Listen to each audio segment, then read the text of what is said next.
ကျမရဲ့ diary ထဲမှာကျမခင်မုံကိုမုန်းတယ်လို့ရေးခဲ့မိတယ်။မထင်မှတ်ပဲနောက်ထပ်စာသားတစ်ကြောင်းကစာမျက်နှာပေါ်မှာအလိုလိုပေါ်လာခဲ့တယ်။ကျမကြောက်လန့်တကြားထွက်သွားခဲ့ရတယ်။အဲ့ဒီစာသားတွေကကျမခင်မုံအသက်18နှစ်တုန်းကလေရေးတွေဖြစ်နေတာကို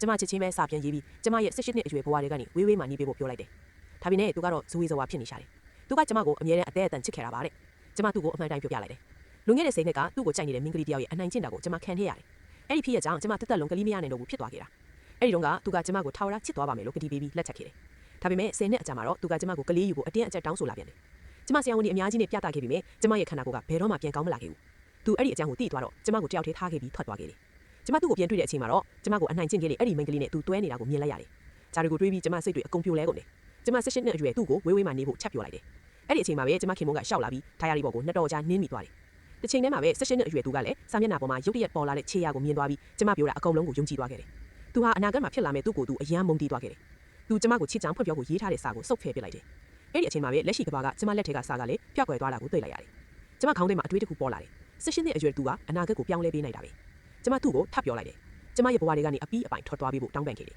။ဒီပတ်သက်မှုကိုကျမထပ်ပြီးအနှောင်ဖွဲ့မခံချင်တော့ဘူး။သူဟာကျမကိုတစ်ချိန်ကချစ်ခဲ့တဲ့ကောင်လေးမဟုတ်တော့ဘူးလေ။ကျမစိတ်တည်ငြိမ်သွားပြီးနောက်မှာတော့သူ့ကိုကြွားရှင်းဖို့ပြင်ဆင်လိုက်တယ်။ဒါပေမဲ့မထင်မှတ်ပဲသူက diary ကိုတတိထားမိသွားတယ်။သူ diary ကိုဖွင့်မကြည့်နိုင်အောင်ကျမတားဆီးခဲ့တယ်။လူရရင်နဲ့ diary တွေဟာအစိတ်စိတ်အမွှားပြည့်သွားခဲ့ရတယ်။သူ့အပေါ်ထားခဲ့တဲ့ကျမရဲ့နောက်ဆုံးချစ်ချင်းမိတာအကျွင်းအကြံလေးတွေလိုပဲပေါ့။အဲ့ဒီအပိုင်ပိုင်းလေးတွေကိုကျမကောက်ယူလိုက်တဲ့အချိန်မှာတော့မထင်မှတ်ပဲကျမရဲ့18နှစ်အရွယ်စီကိုပြန်ရောက်သွားခဲ့ပါတော့တယ်။